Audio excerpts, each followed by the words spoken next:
Hi everyone, my name is Gwen. I'm the creator of this channel. Welcome! With me you can find cosmetic and cold process soap recipes and candle making process. Today I'm making a freshness block for your toilet with mint and grapefruit. I really like making this very quick product to delicately perfume my toilet. The duration of use will depend on the size of your room.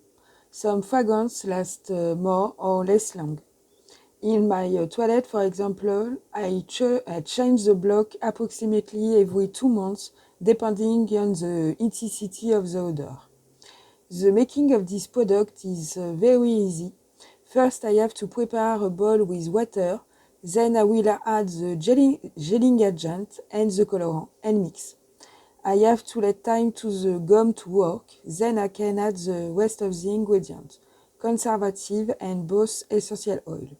I will mix the last time and transfer to my pot. I'm using a very practical old loose powder pot with these little holes, but you can use a simple cup. Be careful, however, to keep your container away from children and animals. I'm using Canva to make the labels. I leave you with the video.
You can find my recipe and links in the description box. If you want to see similar recipe, you can find what you're looking for in my previous videos. I hope you enjoyed this one. You can find me here on Instagram, Facebook and TikTok if you have any question for me. Have a great day. See you soon. Bye.